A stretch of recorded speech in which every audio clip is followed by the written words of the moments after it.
Hello and welcome to this presentation on the Thrive Diploma in Social and Therapeutic Horticulture. We hope that this presentation will give you enough detail and enough depth of understanding about the Thrive Diploma in Social and Therapeutic Horticulture so you can decide whether application and participation is right for you. Now, the Thrive Diploma in Social and Therapeutic Horticulture is presented at level 5 and is the equivalent of 120 credits or 1,200 hours of learning. This learning will be presented across 7 units across 2 academic years running from September until July. Now, at the moment, the diploma will remain a non-Ofcol registered diploma. This is because at the moment there isn't a registrating body in the field of social and therapeutic horticulture. So to have it as a registered qualification doesn't necessarily have the value that at some point in the future it may need. Now it is very likely that if registration does begin, that this diploma, like our similar diploma in partnership with Coventry University, will provide you with the education in order for you to be registered as a practitioner. And we can always answer questions on this and everything else about this diploma through you emailing us at training@thrive.org.uk.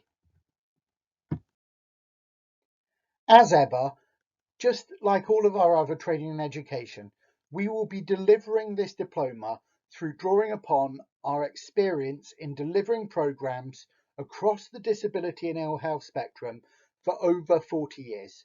Thrive represents an organisation who have been able to build a sustainable model of delivery in social and therapeutic horticulture, and we will draw heavily upon this experience in order to enrich the course and provide you with the expertise so that you yourself can go out and deliver a social and therapeutic horticulture, not just in the short term, but over a sustainable future. And similarly to this, we will also be drawing upon our core values of working with people and gardens. Here at Thrive, we put people at the front of what we do, at the centre of all of our decision making, and we view the garden as a vehicle by which people can achieve improved health and well-being, resilience and recovery. And again, we will be using all of this understanding and all of this expertise that help us get it right for a different group of people in lots of different practice contexts to enrich in the diploma to make sure that you too are skilled with knowledge and understanding to be able to put this in place and ensure that the programs that you deliver are fit for purpose and efficacious in delivering outcomes in line with the needs of the groups that you are working with. So let's have a look at the units involved in the diploma. In year 1, we will cover 3 units: the fundamentals of SDH, practical horticulture and planning of SDH, occupational and activities therapy. And then in year 2, we'll cover units 4 to 7. And so in this first year, we'll begin by thinking about the fundamentals of social and therapeutic horticulture. We'll think about the different models in which you can find horticulture used as therapy. So from very social and inclusive models that might be focused on holistic health, all the way through to more clinical models that might have much more defined outcomes that are specific to recovery or rehabilitation. We'll think about the different practice settings you can find SDH being utilised in and how that might influence our approach to therapy. We'll also consider how SDH fits within other approaches to green care and nature-based interventions, and how also it works with other overlapping agendas, so that we can think about the added value that we find in SDH, not just for the client gardeners, but for our wider communities that perhaps come from conservation or the preservation of heritage within a garden, or perhaps organic permacultural approaches, or even the supply of food to food banks and so on. And so this module will give us an opportunity to really look at the nuts and bolts of what SDH is, how it fits together, how it gets approached differently, and how it can work with overlapping agendas in a way that prioritises our understanding of supporting individuals to ensure that there aren't any conflicts or tensions within our own individual models. When we move on from this unit, we'll then look at practical horticulture and planning of SDH. Now, this double unit because it will be 30 credit points running across a whole year, whereas all of the other units are 15 credit points, 150 hours of learning over a shorter period of time within the year, will give us a chance to look at the practical activities and the principles of horticulture in a way that helps us understand how they lend themselves to therapy and therapeutic approaches to the use of horticulture and gardening. And so this unit is very valuable in helping us to develop the skills and the knowledge in order to be very planned in the way that we design and create gardens so that they are supportive of therapeutic outcomes for the individuals and groups who come into our garden. We'll cover a real vast array of consideration in this unit. For example, we'll look at how we can create maintenance plans for gardens, but how from those maintenance plans we can draw down therapeutic programs. We'll look at how we can plan sessions of horticulture to enable access for anybody across the spectrum of ill health and disability. And so this is a unit that gives us the opportunity to understand horticulture, but more importantly, understand how horticulture and growing of plants fits within a therapeutic model. Then, to round off the first year of learning, we'll look at occupational and activities therapy. And here we draw upon a lot of understanding from the world of occupational therapy, for they are the experts in how to put together activity as therapy. We'll look at what is meant by meaningful occupation and how gardens in particular might have a richness of meaningful occupation to be accessed. How we can put together graded journeys of development for people using activity, using occupation, through understanding it at a deeper level so that we can pitch it in the right way to be supportive not just of access, but also supportive of personal development for the individuals who come into our garden. As we move into the second year, we'll explore the different practitioner relationships that exist within an SDH context. We'll consider predominantly how we can build good therapeutic rapport with each individual who comes into our garden environment, but we'll also consider how we have a role as practitioners in supporting that individual to develop or to be in line with their affinity for nature, working in the garden in a way that is relevant to them, more interesting to them. And then we'll also think about the relationship between each individual and the outcomes we'd like them to achieve, and each individual and how their time in the project or within our garden can support them within the community beyond their time with us. And so this unit is an important opportunity for us to look at the different relationships that occur within social and therapeutic horticulture and ensure that with good planning, good consideration, we can get them in the right position to be supportive of the outcomes that our client gardeners are trying to achieve. We'll move naturally from that unit into a unit that explores the social environment. The social environment is in itself one of the mechanisms that drive the outcomes we see in nature-based interventions, and in therapeutic horticulture just the same. And so importantly, we'll take some time to consider how we can develop the social environment, how we can ensure that it's an inclusive environment that everybody feels a connection to, where people can develop a sense of belonging. We'll think about how we can put in place structure and how we can put in place a process that engenders a positive social environment where each client gardener is supportive of each other. So we're beginning to develop the social environment so that it is predictably positive and in a way where people begin to will each other on to the goals that they're trying to achieve in our gardens, to make the most of the opportunity to develop a cohesive group that is independent and strives to be autonomous and have agency within themselves to make choices and decisions. This is a really unique element of social and therapeutic horticulture in the way that as a therapeutic approach, we are often not quite as psychodynamic. We are not viewing our role as a practitioner in quite the same light as in many other talking therapies where you have the helped and the helper, but actually in the empowerment model of social and therapeutic horticulture, where we are trying to support each individual to, within their social environment, gain independence and agency. We'll then move on to a unit, number 6, rationale for practice, that will give us the opportunity to demonstrate all of our learning in one place. So this is a unit that is based on the rationale for practice. Just like any other therapy, giving you the opportunity to take into account all sorts of different factors that influence the way you do it in this situation, in this instance, in this context.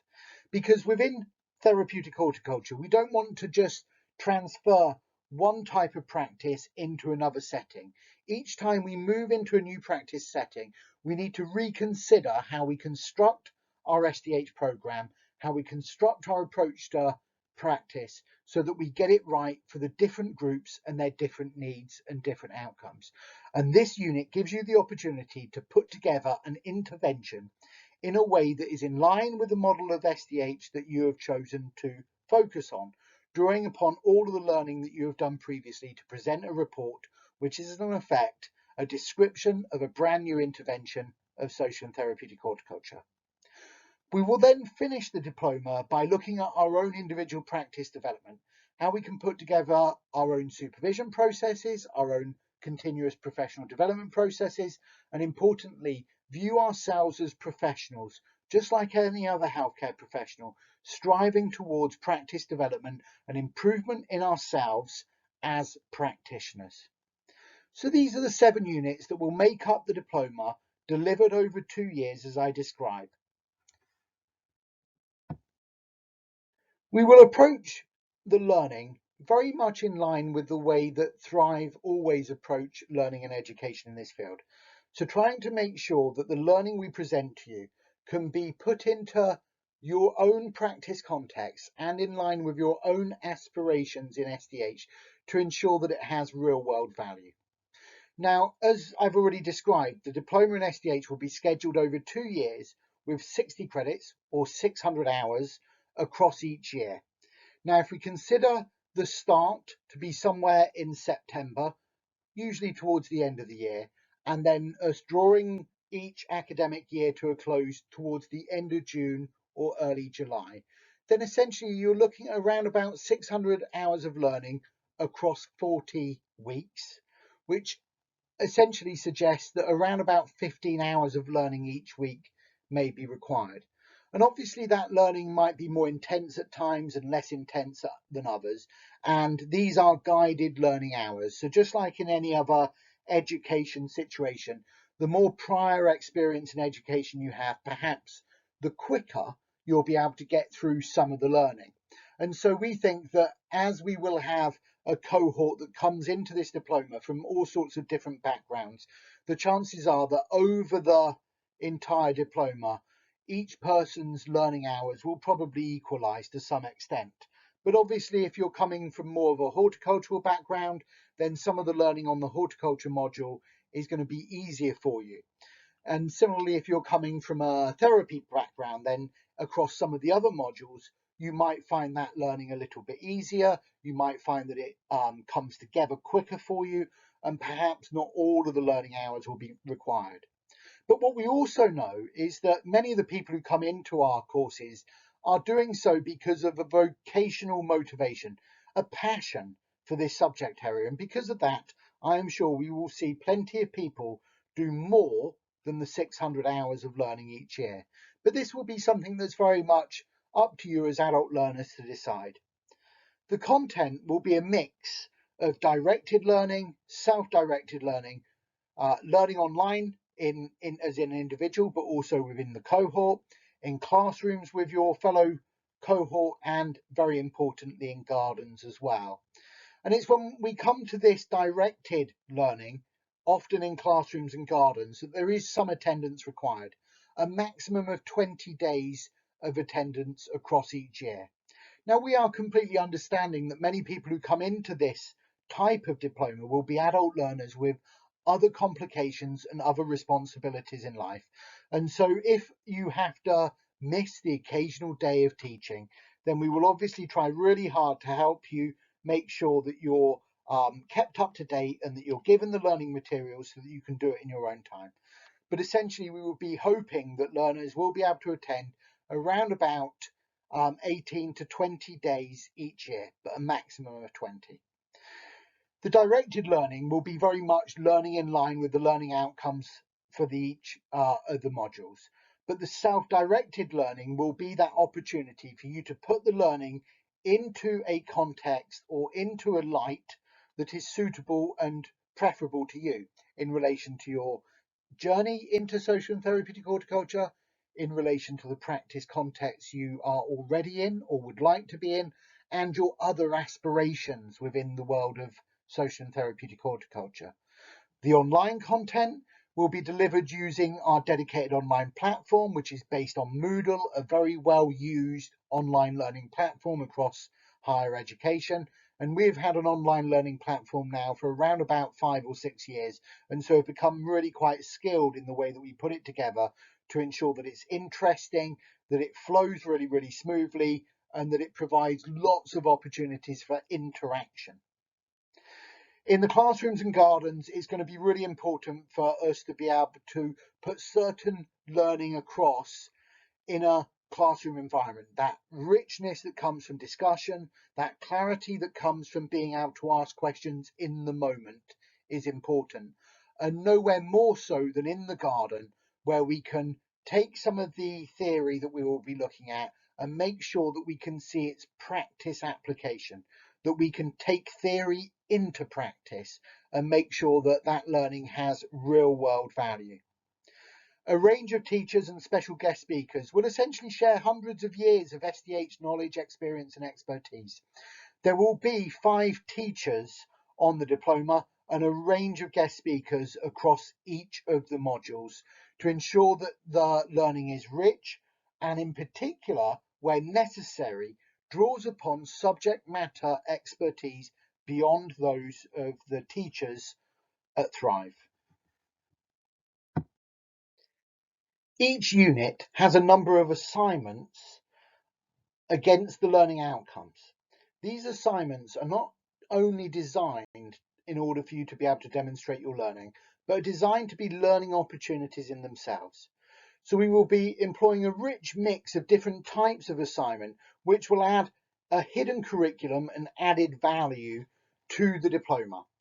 There will be some traditional essays and reports. There will be the opportunity to be reflective about practice that you've observed or practice that you've been involved in, the opportunity to engage in the use of all sorts of multimedia within presentations and also practical activities, so that there is a richness across the different assignments that you do for each unit, which will ensure that the learning it remains interesting across each year. But like I say, importantly, that each assignment will give you an opportunity to learn further about the subject area as you go through them.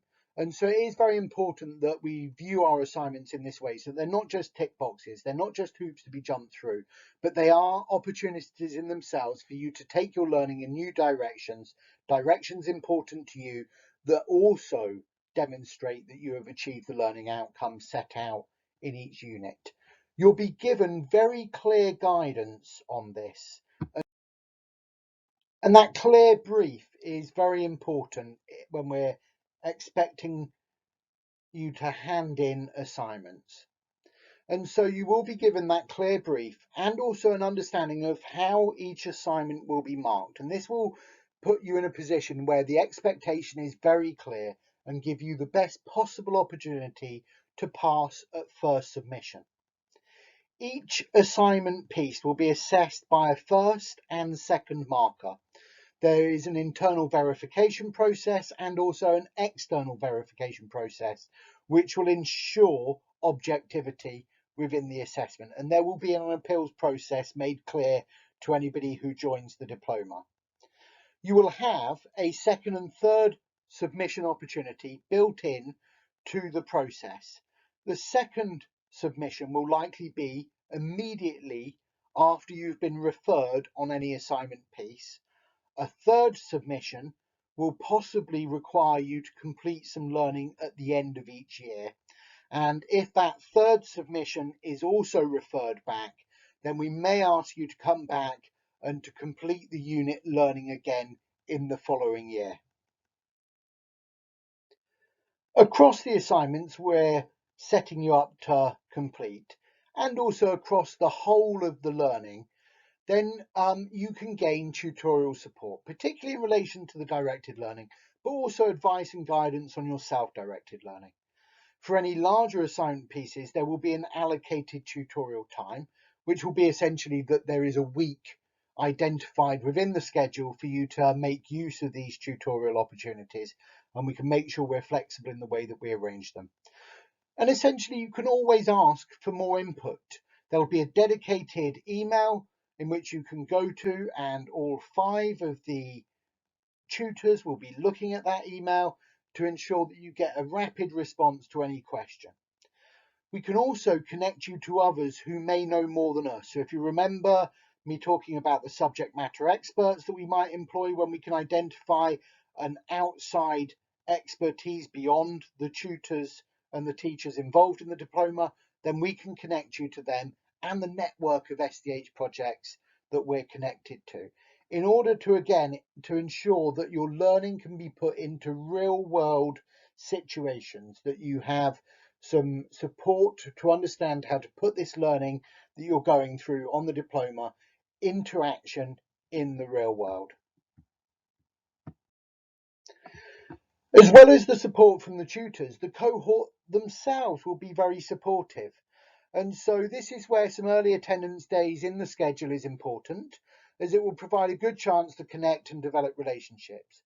Inevitably, as we've seen on previous cohorts within our previous diploma with Coventry University, we can see that within each cohort there's likely some smaller groups build up amongst a few people who just naturally connect with each other very well. It might be about your aspirations, it might be about personality, but inevitably you'll connect with a few people who will very likely become friends for life, essentially. And we always get the pleasure of viewing this on our continuous professional development days that we host at Thrive with our alumni from our previous diploma and also from our award, where people come together having built relationships, and we have a day of being with friends again. And so these relationships are going to be important to your learning, but also valuable in your SDH journey beyond the diploma. There are opportunities across the whole of the 2 years for you to be connected by the learning itself. So there'll be plenty of group activity built into the learning on the diploma, and also a little bit within the assignments. And so hopefully a rich cohort will develop that are able to support each other. And they too will be a useful sounding board, a useful place to go and ensure that you've made sense of the learning that we've put you in touch with, and obviously be able to ask questions of each other, share ideas, and stay connected and supporting all of the way through the diploma. At the end, the certificate will be from both Open College Network London and Thrive, and it will be identified as a Level 5 Bespoke Diploma Certificate, which will include a merit, a distinction, or a pass, depending on your performance across the different units. Not every assignment gives you the opportunity for merit or distinction, but enough of them do for us to be able to then essentially look at your average across the assignment piece and give you either those merit or distinctions that you deserve. Thrive will be named as a provider and joint accreditor within this certificate, but importantly, the Open College Network London accreditation is important to give this certificate third-party recognition. Thrive, though, is recognised nationally and internationally for its provision of training and education in this field. And it's hard to come across too many people in nature-based interventions who don't understand who Thrive are and what we represent and the experience and expertise that we have. And so although we cannot offer any guarantee, most organisations will know that this certificate means you are very well placed to be an outstanding employee and practitioner in social and therapeutic horticulture. And so if any certificate can push you towards employment within this field, we feel that this certificate is likely to do so. The cost of the diploma is £3,800. So this is the course fees that cover everything that I've described so far. So the certificate, the marking, the tutorial, the learning materials and so on. So the course fees are £3,800. And this can be paid in full yearly at £1,900 or over 4 payments of £950 made in September and January each year. There are currently 3 full bursaries available to cover the costs of course fees. The bursaries won't cover any other costs other than course fees. So essentially access to the diploma becomes free for 3 successful bursary applicants. In this year, you will apply for the bursary through the diploma application, which you can find on the same web page that you found this presentation. So have a look at that application to see if you qualify, and importantly, make sure you tick the box if you are looking to be considered for one of those bursary places. If you want to access the bursary, then you need to have submitted by a set date, the 20th of August this year. There are, though, unfortunately, some other potential costs in association with this diploma, and some of those are either in relation to travel, accommodation, and study materials. Now, the study materials may be anything between, say, £100 and £300, as best as we can guess at this point.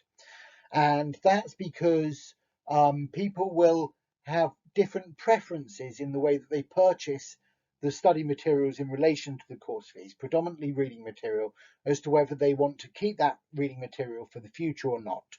You will be able to gain access to the essential reading through Thrive and also through the local library network, where we can also access research material. But some of your costs will be dependent on how close you live to the national office of Thrive in Reading, which is the place where we have the best resources to be able to deliver this diploma, and hence why it's based there. If you're living a fair way away from us, then obviously your travel and accommodation costs would be more than if you're living closer to us, and we would suggest that you have a clear understanding of how you would reach us and how much it would cost you to reach us, as well as having a look at the sorts of range of costs associated with accommodation in the local area near us in Reading. And so this will be a cost that's very unique to you as an individual. And so it's really only you that can work out how much that is likely to be.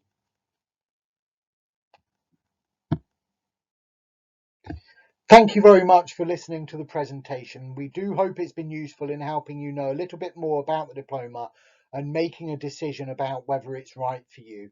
If you have any other questions, then do feel free to have a look at the frequently asked questions form on this webpage, or email us at training@thrive.org.uk. Thank you.